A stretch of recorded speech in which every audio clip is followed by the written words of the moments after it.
are going to listen to the word of God. máa tẹ́tí sí ọ̀rọ̀ Ọlọ́run. We are going to pray. A ó sì gbàdúrà.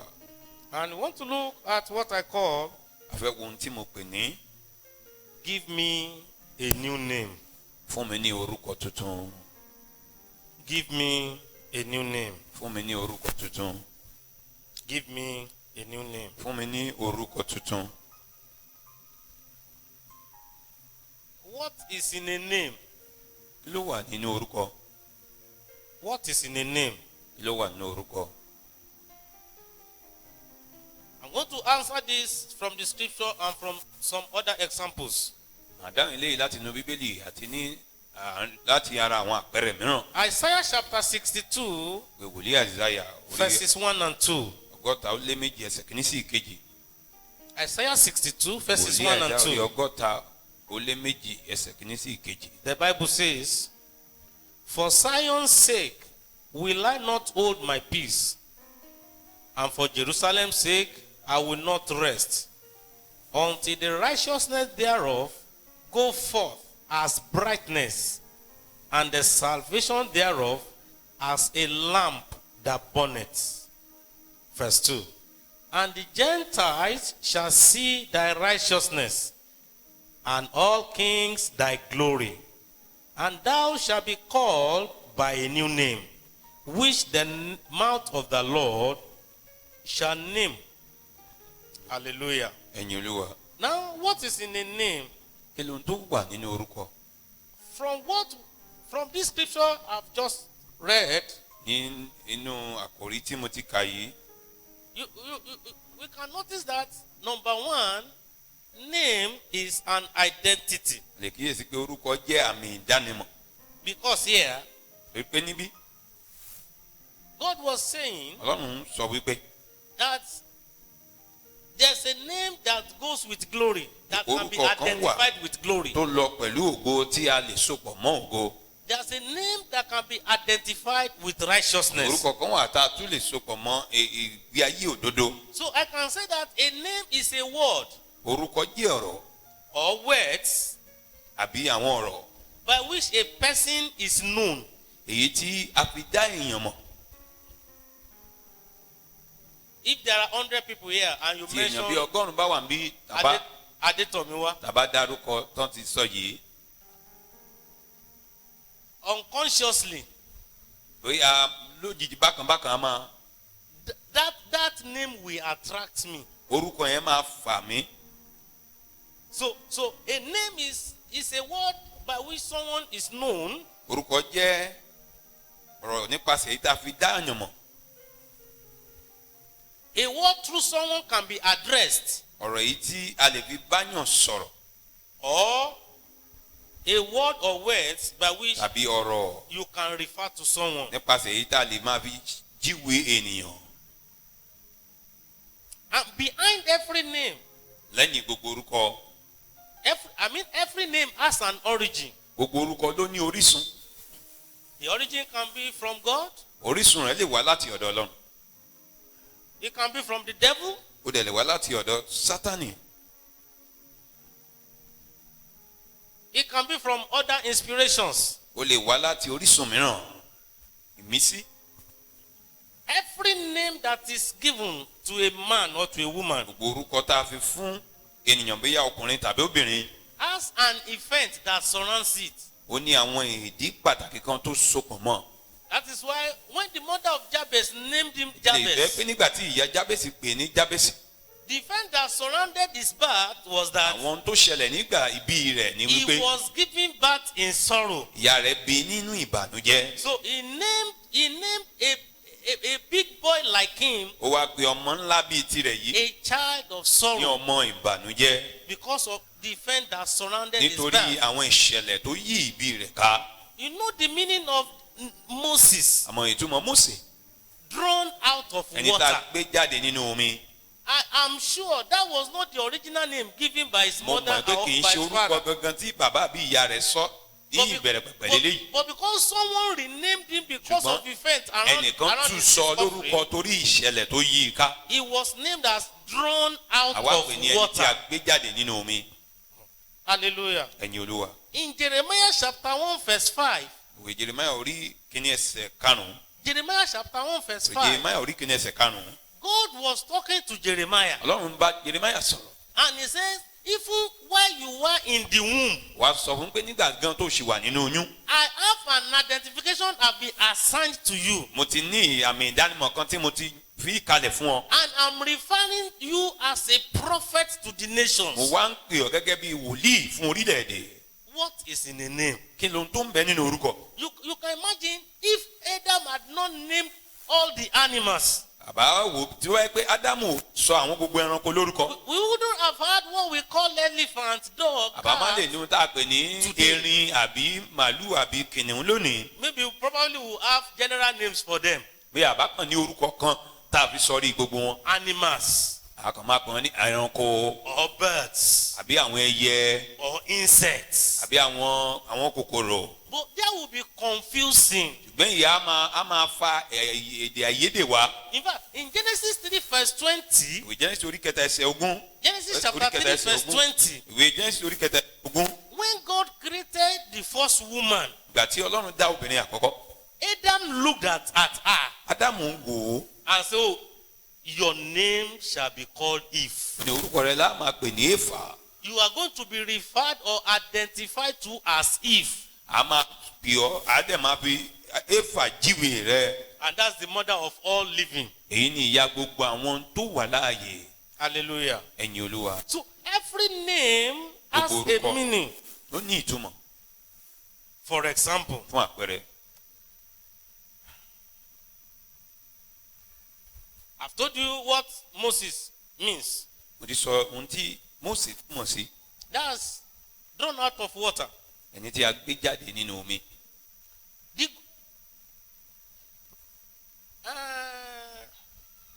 the good or the bad thing about a name Nǹkan kan tó dáa àbí tí yóò tún dáa nípa orúkọ. is that a name has the capacity to direct your life. Ó ní pé orúkọ ní agbára láti ṣàkóso ayé rẹ láti darí rẹ̀. The name you bear Orúkọ tó ń jẹ́ has the capacity ó ní agbára to define, to determine, láti ṣàlàyé, láti sọ, to direct your life. láti darí ayé rẹ. And that's why it's very, very important Ìdílé tó wá fi ṣe pàtàkì in the name you bear. ní orúkọ tó ń jẹ́. I want to trust God this morning Ìwé gba Ọlọ́run gbọ́ láàárọ̀ yìí. that some of us that are here, Nínú wa tó wà ń bí. you are going to have a change name. Ẹ ó gba orúkọ tuntun. In the name of Jesus. Lórúkọ Jésù. I went through the scriptures Mo ti wọnú Bíbélì. and I want to give us some examples from the Bible Bóyá fún wa ní àwọn àpẹẹrẹ kan láti inú Bíbélì and the meaning of their name. àti ìtumọ̀ rẹ̀. You know Samson, Àmọ́ Sámsónì, that great man, ọkùnrin alágbára ni. not our drummer here, Kì í that ṣe great man in ẹni the tó lùlù wá ń scripture. bí o, ẹni tó Sámsónì ti inú Bíbélì. The meaning of the name Samson Ìtumọ̀ Sámsónì yìí, is son of son, ó ní ọmọ ọmọ òrùn, òrùn, son of son. ọmọ òrùn. And you know where he headed. Ẹ̀dẹ̀ mọ́bi tó parí rẹ̀ sí. But before the enemy killed him, Kí ọ̀tá tó pa, they made sure that wọ́n rí dájú pé he has no eyes to see the sun again. kò ní ojú méjèèjì mọ́ láti rí òrùn. You've not read your scripture to that level. Ṣàtìká Bíbélì wá débẹ̀. They had to pluck out his eye. Wọ́n yọ ojú rẹ̀. Ṣebí ọmọ òrùn ni ẹ́? They call you the son of sun. Nígbà tá a bá gba agbára láti rí òrùn By kúrò the lọ́wọ́ time rẹ̀. we withdrew the power for you to see the sun from you. You know the meaning of Joshua? Ṣàmọ̀túmọ̀ Joshua, God the Saviour. Ọlọ́run olùgbàlà. And no wonder Èyí yóò wá yanilẹ́nu. where Moses failed, Ibi tí Mósè ti jákulẹ̀, he succeeded. Joshua ṣàṣeyọrí níbẹ̀. In fact, the salvation of Israel Ìgbàlà Ísírẹ́lì was completed in him. a ṣe àṣepé rẹ̀ lọ́wọ́ Joshua. So your name is, the name you bear is Orúkọ very, tó very wá ń important. jẹ́ wá ṣe pàtàkì gidigidi. The name you bear is very, very Orúkọ tó important. ń jẹ́ ni ó ṣe pàtàkì. The meaning of Elisha Ìtumọ̀ Èlíṣà, is God of salvation. òun ni Ọlọ́run ìgbàlà. Is God of Òun ni salvation. Ọlọ́run ìgbàlà. And you can see from the scripture, Àwa lè wò ó láti Bíbélì most of his assignments pé gbogbo àwọn iṣẹ́ rẹ̀ was around salvation. ó sopọ̀ pẹ̀lú ìgbàlà. There was a time, Ìgbà kan wà, anytime the enemy tried to wage war against Israel, ìgbàkigbà tọ́ta bá gbìyànjú láti gbèjà kojú àwọn Ísírẹ́lì. Elisha in his closet. Èlíṣà nínú yàrá rẹ̀. Nítorí pé orúkọ tó ń jẹ́ ń rò ó. Because the name Abias always follow him. Will reveal the deep secret of the enemy. Àṣírí ìkọ̀kọ̀ ọ̀tá yóò tú lé lọ́wọ́. Even to the king of Israel. Fún ọba Ísírẹ́lì bákan náà. Because the meaning of his name Torí pé ìtumọ̀ orúkọ rẹ̀. has to do with Ó salvation. ní í ṣe pẹ̀lú ìgbàlà.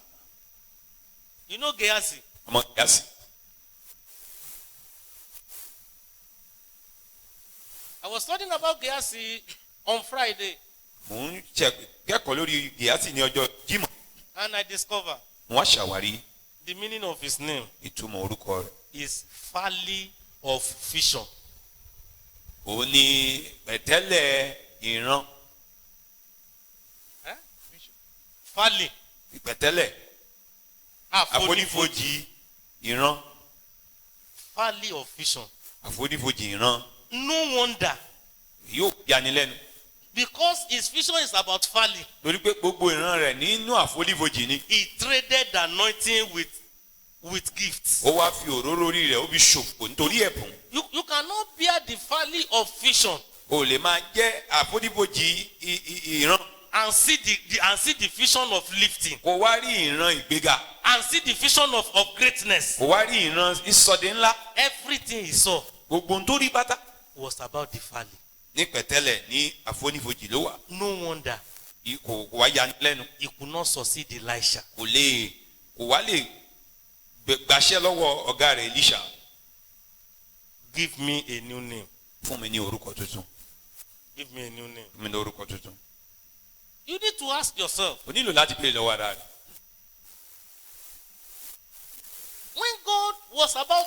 when God started to deal with Abraham, Ìgbà tí Ọlọ́run bẹ̀rẹ̀ sí ń bá Ábúráhámù ṣe pọ̀.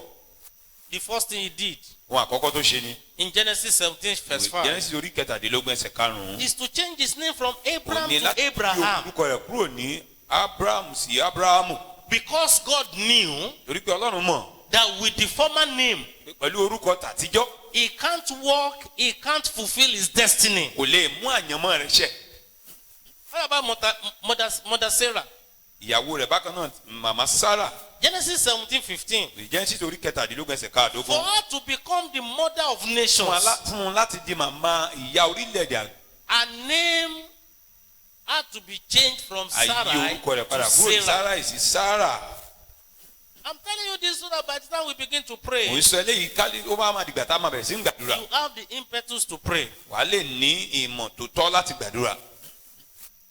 Give me a new name. Fún mi lórúkọ tuntun. In Genesis 32 verse 28. Genesis orí 32 ẹsẹ̀ kejìdínlógójì. Genesis 32 verse 28. Jacob was changed to Israel, Àyí Jákọ́bù padà sí Ísírẹ́lì. a supplanter, Àjìnilẹ́sẹ̀ became the carrier of the covenant. wá di ẹni tó gbé májẹ̀mú rò.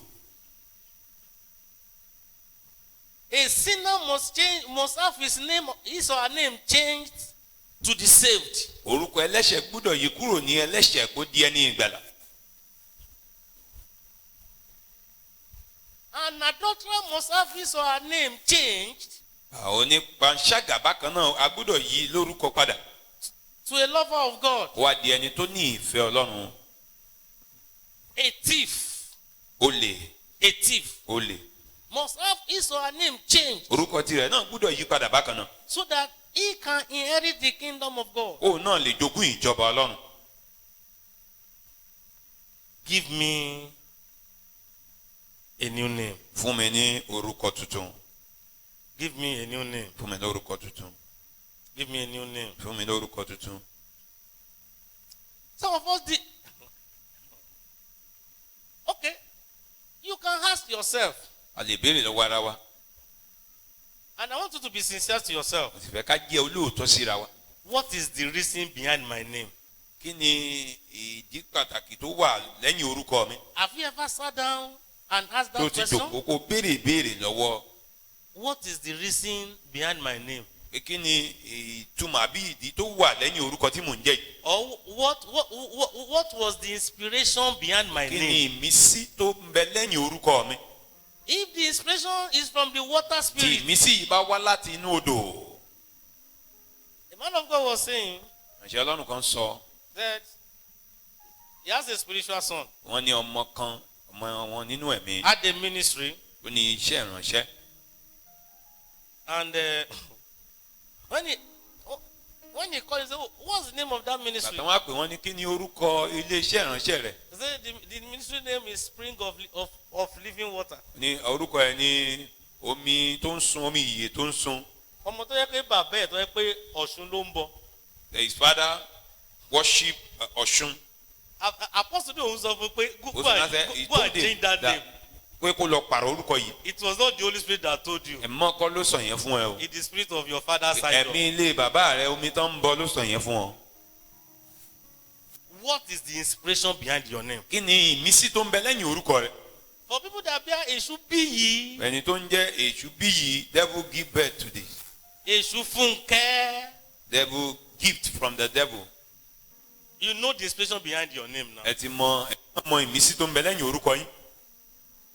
If you are dedicated to the devil through your name, Wọ́n bá fi ọ́ jì fún Sátánì nípasẹ̀ orúkọ rẹ. won't you ask for a new name this Ṣé morning? o wá ní béèrè fún orúkọ tuntun láàárọ̀ yìí? If your name has been misdirecting or misleading you, Lọ́wọ́ pé orúkọ rẹ ti ń tì ọ́ tó ń tì ọ́ káàkiri lọ́nà tí ò tọ́. won't you ask for a new name Ṣé this o wá morning? ní béèrè fún orúkọ tuntun láàárọ̀ yìí? Particularly if you are named in the other religion. Bí a tún wá sọ lórúkọ ní àwọn ẹ̀sìn kejì lọ́hùn. If he has to take you to remove your shoe and pray this morning, Tó bá ṣe é ṣe fún wọn kó bọ́ bàtà lẹ́sẹ̀ láàárọ̀ kó gbàdúrà. you better do it. Ó máa dáa kó ṣe léyìí. In the actual sense of it, Ní ibi gangan tó ti ṣe kókó níbẹ̀. you can change your name spiritually, O lè yí orúkọ padà nínú ẹ̀mí. but some of us have to go a step further by changing our name physically. Ẹlòmíràn tó wá nílò láti gbé ìgbésẹ̀ láti tẹ̀síwájú láti yí orúkọ yẹn padà ní ti èyí tá a lè fojú rí. Give me a new name. Fún mi ní orúkọ tuntun. I want you to be on your feet now Ẹ ká dìde dúró lórí ẹsẹ̀ wa báyìí. as we pray. A ó ṣe gbàdúrà.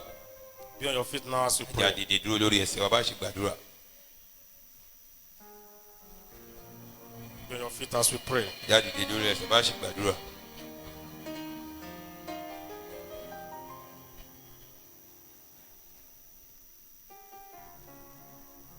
If the name you bear Tó bá jẹ́ orúkọ tó ń jẹ́.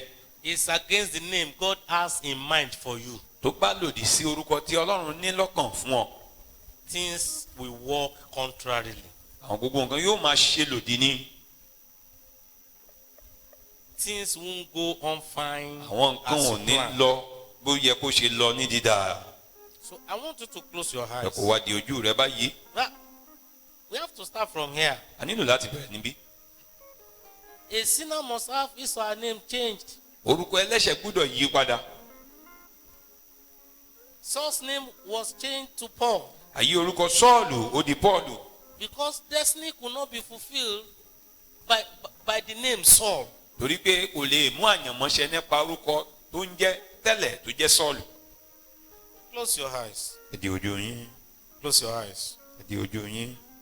You are here under my voice. Ó wà níbí lábẹ́ ohùn mi. You know God does not identify the name you bear. Mọ̀ pé Ọlọ́run gan ò dá orúkọ tó ń jẹ́ mọ̀.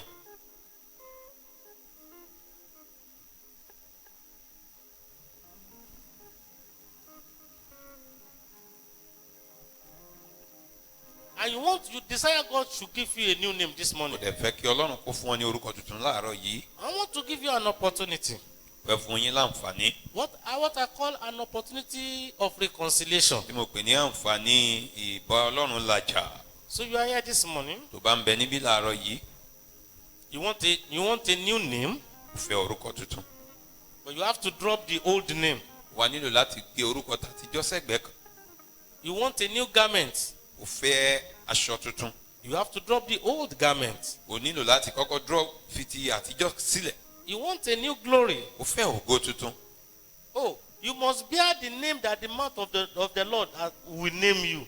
Ó gbọ́dọ̀ jẹ́ orúkọ tí àmì Ọlọ́run yóò wà lórí rẹ̀. And so you want to surrender or rededicate your life to Bóyá báyìí Jesus ó Christ. fẹ́ this morning. jọ̀wọ́ ayé rẹ Jésù Kristi láàárọ̀ yìí. I want to give you an opportunity as all eyes are closed. Ẹ fún wọn láǹfààní bí gbogbo ojú yóò ṣe wà ní dídì Wherever you are, níbikíbi tó bá wà. if you are on ground here, Tó bá wà níbí nínú ilé ìjọsìn níbí, please raise up your hands. ọ̀nà ọwọ́ rẹ sókè. If you are online, Tó bá wà lórí ẹ̀rọ ayélujára, you can as well signify. o lè jẹ́ ká mọ̀ náà kó fi àmì kó fi ránṣẹ́. If you are online, you can signify. Wọ́n náà lè náwó níbi tó wà ní orí ẹ̀rọ You are ayélujára. here, you want to have a new name. O wà níbí o fẹ́ gba orúkọ tuntun. You want to drop that identification of a sinner. O fẹ́ fi orúkọ ti èyí tí tó ń ẹ̀ṣẹ̀ nì sílẹ̀. And you want a name of the saints. O fẹ́ orúkọ àwọn ẹni mímọ́. Raise up your right hand. Ọwọ́ ọ̀tún rẹ sókè. Raise up your right hand. Ọwọ́ ọ̀tún rẹ sókè. As I count 1 to 5. Máa ṣe kà láti wọn kà kíní sí ìkarùn-ún. Raise up your right hand as Ọwọ́ I count ọ̀tún 1 rẹ to 5. sókè. A ó ṣe kà wọn kà kíní sí ìkarùn-ún. 1. That's the foundation of everything you have to do this morning. 2. You want to drop the name of a sinner. Ẹ fi orúkọ tó ní ṣe pẹ̀lú ẹ̀ṣẹ̀ nì sílẹ̀. You want to drop that old name. Ẹ fi àwọn orúkọ àtijọ́ nì sílẹ̀. 3. Kẹta.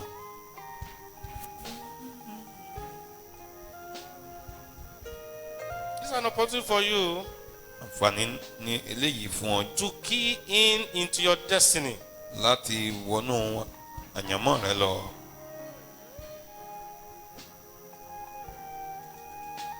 4. Ìkẹrin.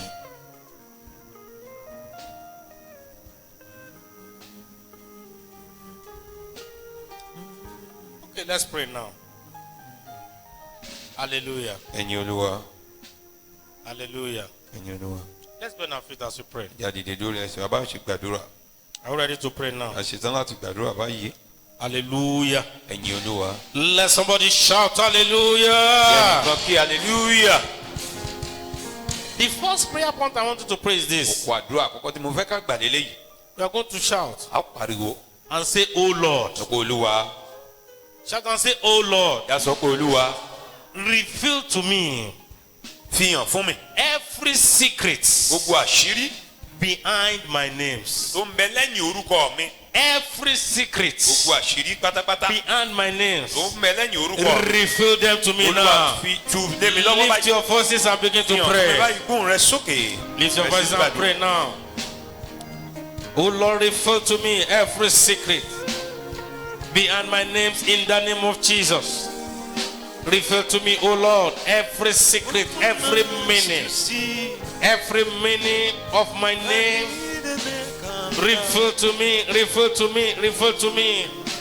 Reveal to me, reveal to me every meaning of my name, every secret behind my name, every secret behind my name. Reveal to me, reveal to me, reveal to me, reveal to me every secret, everything I have to know about my name. Lord, by your mercy, reveal to me. Reveal to me, reveal to me. Reveal to me, oh Lord. What do I need to know? What do I need to know about my name? What are the secrets behind my name? Lord, reveal to me, reveal to me, reveal to me, reveal to me, reveal to me, reveal to me, oh Lord, reveal to me, oh Lord, reveal to me, oh Lord, every secret that I need to know about my name. In Jesus' mighty name, we have prayed. Orúkọ Jésù tó ní agbára lágbàdúrà. Names are not ordinary. Orúkọ kì í ṣe lásán.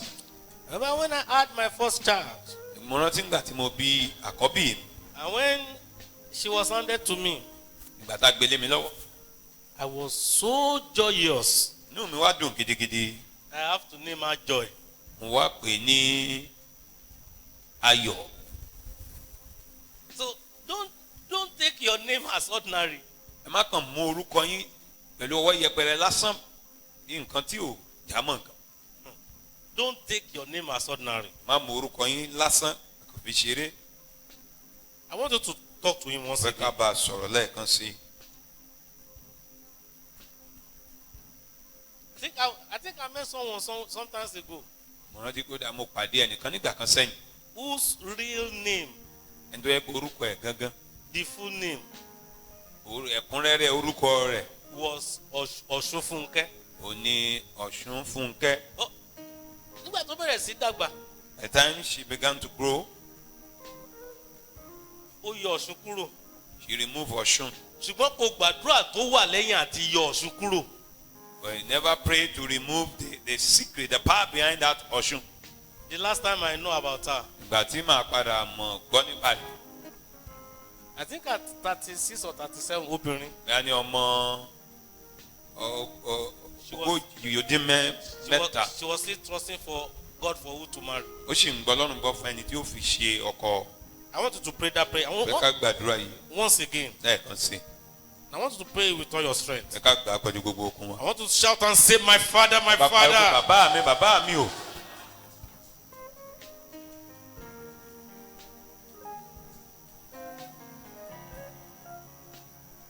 Shout and say, my father, my Yà father. pariwo pé bàbá mi. Every secret that I need to know concerning my Gbogbo name, àṣírí tí mo nílò láti mọ̀ nípa orúkọ mi. Lord, open my eyes to know them. Olúwa ṣí ojú mi sí láàrin láti Reveal mọ̀. those secrets to me. Tú àṣírí ilé mi lọ́wọ́. Lift your voices and begin Òun rẹ̀ to sọ pray. gbàdúrà.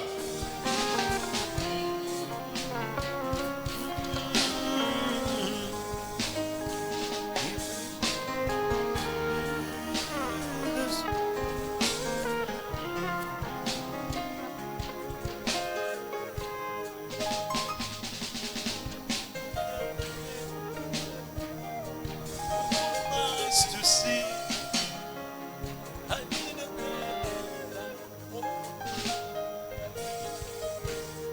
Every secret I have to know concerning my name, reveal them to me by your mercy. Reveal yourself to me. Lipra gada gada gada. Open my eyes to see. Eleko zuata bala I baka need shata gada gada an bosha. encounter. Every secret that I need to know concerning my name, every secret around my Reveal name, yourself around to my me. identity, Open Lord, my reveal to eyes me, to reveal see. to me, reveal to me, reveal to I me, need an encounter. reveal to me, reveal to me, reveal to me, Holy Ghost, reveal to me, reveal to reveal me, my name to me. reveal to me, reveal to me. Open my eyes to see. In Jesus' I need an encounter. mighty name, we are praying. Lórúkọ Jésù tó ní agbára gbàdúrà. There are some names that Àwọn orúkọ kan wà. they are working in the bearer's life Wọ́n ń ṣiṣẹ́ nínú ayé ẹni tó ń jẹ. is to send away helpers, Iṣẹ́ wọn nínú ayé ẹni tó ń jẹ orúkọ ẹni láti máa lé olùrànlọ́wọ́ sá. is to send away blessings. Ní láti máa lé ìbùkún jìnnà sí wọn.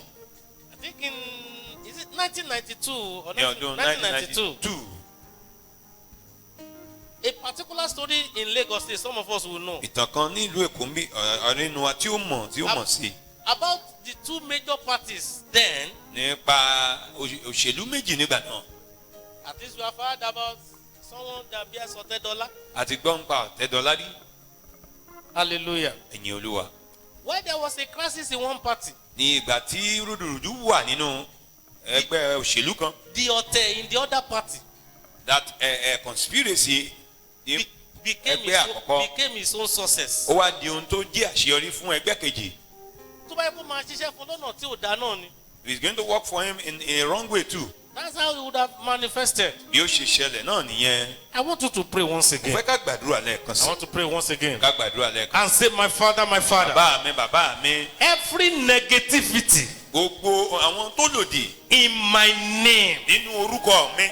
let your blood Jẹ́ kí ẹ̀jẹ̀ Jésù blot them out kó tì now. jáde báyìí. Every negativity in my name, Gbogbo àwọn tó lòdì let your blood nínú orúkọ delete mi. Jẹ́ them. kí ẹ̀jẹ̀ rẹ̀ ó mú kúrò. Let your blood cancel Ẹ̀jẹ̀ them. Jésù fagilé. Let your blood blot them out. Jésù tì í jáde. Lift your voice and begin Gbogbo to ẹ̀sùn pray. rẹ̀ sí gbàdúrà. Lift your voice and begin to pray. Every negativity in my name, Ẹ̀gbọ́n tó mẹ nínú orúkọ mi tí ò dáa. every negative that my name is Tí ò attracting, tọ́ tó sopọ̀ mọ́ orúkọ mi.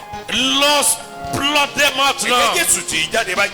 The blood of Jesus cancel them. Ẹ̀jẹ̀ Jésù fagilé báyìí. The blood of Jesus cancel them. Ẹ̀jẹ̀ Jésù fagilé báyìí. The blood of Jesus cancel Ẹ̀jẹ̀ them. Jésù fagilé báyìí. Any negative that my name has started into my Ohun life. tí ò dá tó ti sopọ̀ mọ́ orúkọ mi. Every negativity in my life. Ohun tí ò dá láyé mi. Every negativity in my name. Ohun tí ò dá nínú orúkọ mi. The blood of Ẹ̀jẹ̀ Jesus. Jésù. The blood of Ẹ̀jẹ̀ Jesus. Jésù. The blood of Ẹ̀jẹ̀ Jesus. Jésù. The blood of Jesus. Ẹ̀jẹ̀ Jésù. Cancel them. Fagilé. Cancel them. Fagilé. Cancel them. Fagilé. Cancel them. Fagilé. Cancel them. Fagilé. Cancel them. Fagilé. Cancel them. Fagilé. Cancel them. Fagilé. Cancel them. Fagilé. Cancel them. Fagilé. Cancel them. Fagilé. Cancel them. Fagilé. Cancel them. Fagilé. Every negativity Gbogbo tó lòdì in my nínú name. orúkọ mi. Every negative event Gbogbo tí ò be tọ́. attracted to my life through my name. Èyí tó ti wọnú ayé mi The nípasẹ̀ blood orúkọ. of Jesus. Ẹ̀jẹ̀ Jésù. The blood of Jesus. Ẹ̀jẹ̀ Jésù. The blood of Ẹ̀jẹ̀ Jesus. Jésù. Cancel it. Fagilé. Cancel them. Fagilé. Cancel them. Fagilé. Cancel them. Fagilé. Cancel them. Fagilé. Cancel them. Fagilé. In Jesus' mighty name, we are praying. Lórúkọ Jésù. Ó ní agbára lágbàdo. In Jesus' mighty name, we are praying. Lórúkọ Jésù. Ó ní agbára lágbàdúrà. We are still praying. A ṣì ń gbàdúrà.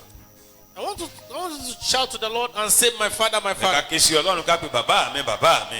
Every evil inspiration. Gbogbo ìmísí ibi.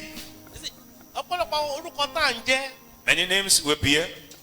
inú agbè ẹmu ló ti jáde. Came from the cup of palm wine. Inú agbè ẹmu ló ti jáde. Came from palm wine bottle. Bóyá bàbá wà níbi tó ti ń mu ẹmu Maybe lọ́wọ́. the father is right there where he was Sọ pé, drinking.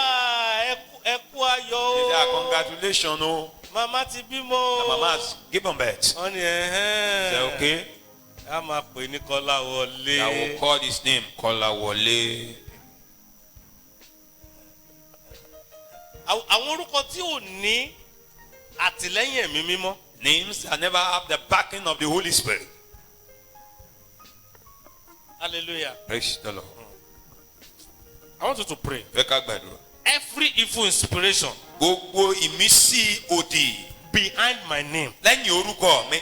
reverse them by your power now. Bàbá mú kúrò báyìí nípa agbára rẹ̀. Ìyá kan ló sọ ọmọ ẹ̀ ní Jábésì. A woman named his own son Jabez, Jacob. Jábésì. Ọmọ Jábésì. ìbànújẹ́. Ọmọ ìbànújẹ́, son of sorrow. That was an inspiration. Ìmísí kan lélẹ́yìí. That was an inspiration. Ìmísí kan lélẹ́yìí. When Jacob had Joseph, Ìgbà tí Jacob tó bí Joseph, he named him Joseph. ó pè ní Joseph. Oh, this is the son of my old age. Pé ọmọ ọjọ́ ogbó mi rèé. And no wonder every of his attention was on Joseph. Wàá yani lẹ́nu gbogbo ohun tó ń ṣe pátá lórí Joseph náà. I want you to pray. Fẹ́ ká gbàdúrà. I want you to pray. Fẹ́ ká gbàdúrà. I want you to pray. Fẹ́ ká gbàdúrà. I want to talk to the Lord Abba Ọlọ́run sọ. and say, "My Father, my Father." Bàbá mi bàbá mi. Shout it and say, "My Father, my Ìyá Father." pariwo pé bàbá mi bàbá. Every evil inspiration Gbogbo ìmísí búburú behind my name, lẹ́yìn orúkọ mi. reverse it Bá mi now. mú kúrò báyìí yí Lift your padà. voices and begin to Olúwa yí pray. padà ẹ sọ́dàdúrà. Lift your voices and begin to pray. Every evil inspiration Gbogbo ìmísí búburú behind my name, lẹ́yìn orúkọ mi. Lord, reverse them now. Olúwa bá mi yí padà báyìí. Reverse them, Bá mi reverse yí them, padà, bá mi reverse yí them, padà. reverse them, Bá mi reverse yí them, padà, bá mi yí reverse padà. them, reverse them, Bá mi yí reverse padà, them, bá mi yí padà. reverse them, reverse Bá mi them. yí padà. Every evil inspiration Bá mi yí padà. behind my name, reverse them now, reverse them now, Gbogbo reverse them ìmísí now, búburú reverse lẹ́yìn them orúkọ now, mi. reverse them now, Olúwa yí padà. reverse them, Olúwa reverse yí them, padà. reverse them. Olúwa Oh yí Lord, padà. reverse them. Every evil inspiration behind my name, oh Lord, reverse them, Olúwa reverse yí them, padà. reverse them, Olúwa yí reverse padà. them. Lord, reverse them. Olúwa yí padà. Reverse them now. Reverse them Touché now. o, Every touché. evil inspiration behind my name. Oh Lord, Touché reverse them. o, Reverse them. touché. Reverse them. Reverse Ó them. bá yé mi Reverse tán them. wá o, Reverse them. touché. Reverse them, oh Lord. Reverse them, oh Lord. Reverse them, oh Lord. Reverse them, oh Lord. Orúkọ mi Reverse them, tán oh wá o, Lord. touché. Reverse them, oh Lord. Reverse them, oh Ó bá Lord. yé mi tán Blessed be wá your o, touché. In Jesus' mighty name we have prayed. lórúkọ Jésù tó ní agbára la gbàdúrà. One or two more prayer points. kó àdúrà kan tàbí méjì sí i. I want to talk to the Lord. kábà Ọlọ́run sùn. Lord, in your mercy, Olúwa nínú àánú rẹ give me a new name. fún mi lórúkọ tuntun. In your mercy, nínú àánú rẹ give me a new fún mi name. lórúkọ tuntun. In your mercy, nínú àánú rẹ give me a new name. fún mi lórúkọ tuntun. I want you to shout it with all your strength. mo fẹ́ kó pa pẹ̀lú gbogbo kó. Pray it with all your power. gbà á pẹ̀lú gbogbo Shout agbára. and say, my Father, my Wípé bàbá mi, Father, bàbá mi o. in your mercy, nínú àánú rẹ give me a new fún mi ní orúkọ name. tuntun. Lift your voices and begin to Ohùn rẹ pray. sókè bẹ̀rẹ̀ sí ń gbàdúrà.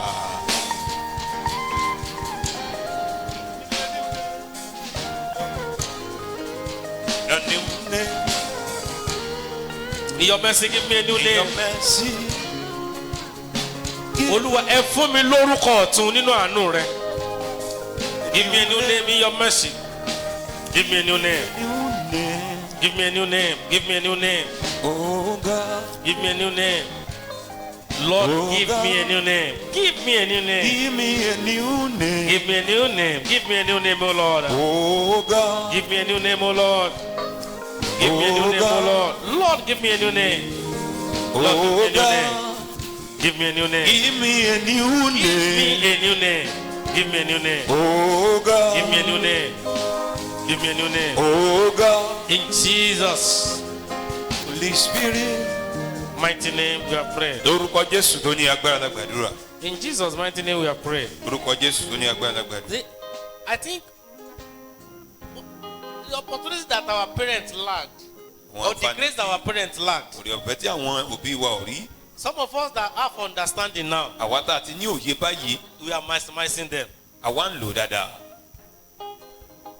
By His grace, Nípa orí ọ̀fẹ́ Ọlọ́run. none of my children Kò sínú àwọn ọmọ mi. bears ordinary name Wọ́n kàn jẹ́ orúkọ lásán. because Lórí wípé right from the womb, láti inú oyún, I made sure I created time mo fàyè lẹ̀ to ask God láti béèrè lọ́wọ́ Ọlọ́run about their names nípa orúkọ wọn and their destinies. àti àyànmọ́ wọn.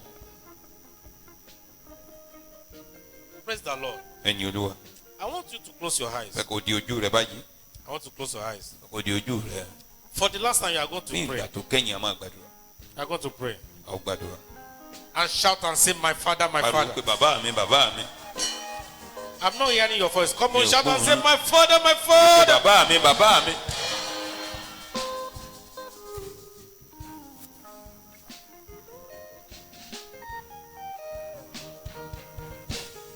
From now onward, Láti àkókò yìí lọ, let my name jẹ́ kí orúkọ mi begin to attract blessing. kó bẹ̀rẹ̀ sí ń fa ìbùkún wọlé. Let my name Jẹ́ kí orúkọ mi begin to attack kó bẹ̀rẹ̀ greatness. sí ń fa ìgbéga ńlá wọlé. Let my name Jẹ́ kí orúkọ mi begin to attract lifting. jẹ́ kó bẹ̀rẹ̀ sí ń fa ìgbésókè. Let my name begin to attract Jẹ́ success. kí orúkọ mi bẹ̀rẹ̀ sí ń fa àṣeyọrí. Lift your voice and begin to Gbóhùn rẹ pray. sókè bẹ̀rẹ̀ sí ń gbàdúrà. Talk to the Lord. Talk to the Ọlọ́run Lord.